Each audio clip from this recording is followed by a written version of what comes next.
সম্মানিত ভিউয়ার, আসসালামু আলাইকুম। চলে আসলাম নূর ভাইয়ের বাড়িতে। তার ছাগলের সমস্যা দেখব, ছাগলের কি সমস্যা। সর্বপ্রথম ছাগলের টেম্পারেচারটা আমরা চেক করব, দেখব ছাগলটার কি সমস্যা। মূলত টেম্পারেচার চেক করে আর কি আমরা যা পাইলাম, ছাগলের টেম্পারেচার স্বাভাবিক টেম্পারেচারে আছে, অর্থাৎ ছাগলটি সুস্থ আছে। ছাগলটি প্রেগনেন্ট হয়, একে কৃমিনাশক দিব ফেনবেন্ডাজল গ্রুপের, প্রেগনেন্সি সেভ। 2টি ফেনবেন্ডাজল ক্রিমির ট্যাবলেট, এর মধ্যে একটি খাওয়ানো হবে, একটি আবার 1 সপ্তাহ পরে খাওয়ানো হবে। এটি খাওয়ায় একে মাল্টিভিটামিন দেওয়া হবে।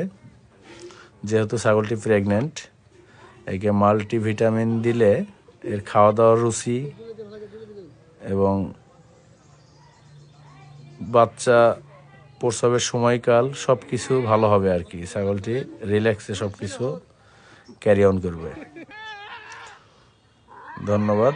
ছাগলটিকে মাল্টিভিটামিন করে দেওয়া হলো। আল্লাহর রহমতে আশা রাখা যায় ছাগলটি নেক্সট টাইমে ভালো খাবে এবং বাচ্চা প্রসবে সব কিছুতেই সাপোর্ট পাবে, এটার জন্য, মাল্টিভিটামিনের জন্য।